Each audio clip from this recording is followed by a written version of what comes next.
ketika laki-laki dan wanita berbaur di satu tempat, di sekolah, di tempat kerja, maka setan akan menjadikan momentum itu momentum untuk menyesatkan manusia.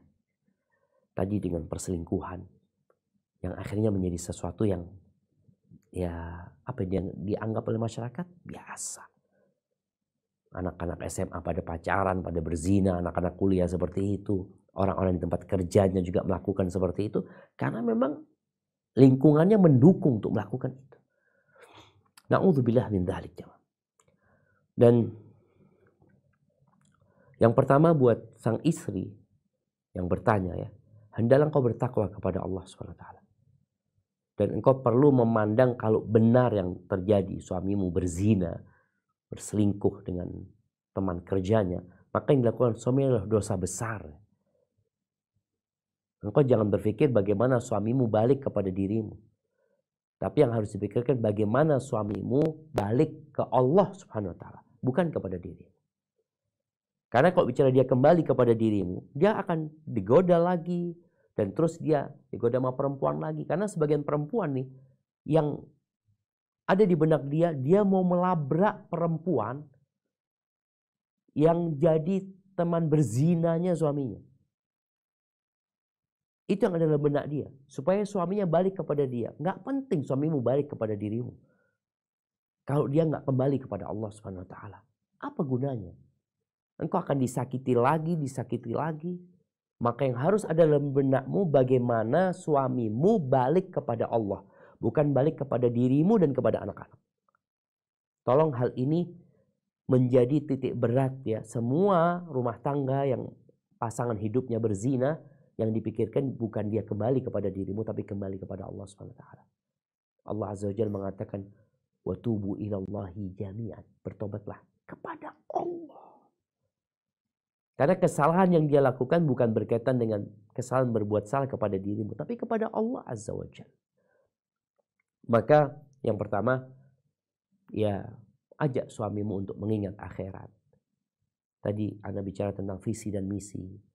Ajak suamimu untuk ziarah kubur ya. Mengingat bahwa kehidupan ini nggak lama. Datang ke tempat orang-orang yang terkena bencana. Ajak suamimu datang kajian.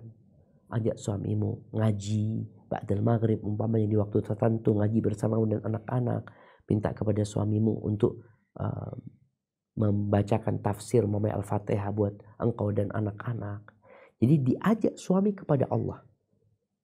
Semoga dengan cara itu dia kembali kepada dirimu insya Allah. Ketika dia takut sama Allah, maka dia akan menjaga istrinya, akan tanggung jawab dengan anak-anaknya. Bukan kembali kepada dirimu, tapi kembali kepada Allah SWT sambil terus didoakan. Tapi ketika itu tidak terjadi, maka jangan pernah takut dengan perceraian. Karena apa gunanya engkau punya suami yang tidak bertakwa kepada Allah SWT. Yang melakukan perzinaan, yang hari ini berzina, mungkin selesai sama perempuan ini. Mungkin nanti dia akan ganti dengan wanita yang lain. Mungkin dia akan ganti dengan wanita yang lain. Apa gunanya engkau punya suami yang dimurkai Allah Azza wa Jalla. Makanya kadang-kadang ada wanita takut, nanti gimana kalau anak cerai Ustaz sama suami anak-anak gimana? Ingat yang kasih rizki buat engkau, yang kasih rizki buat anak-anak bukan suami. Bukan tempat kerja, bukan orang tua, tapi Allah Azza wa Jalla. Sampai Allah mengatakan kepada orang tua, nahnu narzuquhum wa iyyakum. Kami yang kasih rizki kepada anak-anak kalian dan kepada kalian. Karena kadang-kadang perasaan itu ada. Aku ini bergantung sama suami. Jangan bergantung sama suami.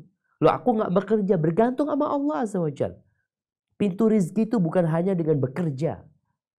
Dengan kau bertakwa kepada Allah di rumah. Menjalankan tugasmu sebagai seorang ibu. Sebagai seorang istri. Allah kasih rizki.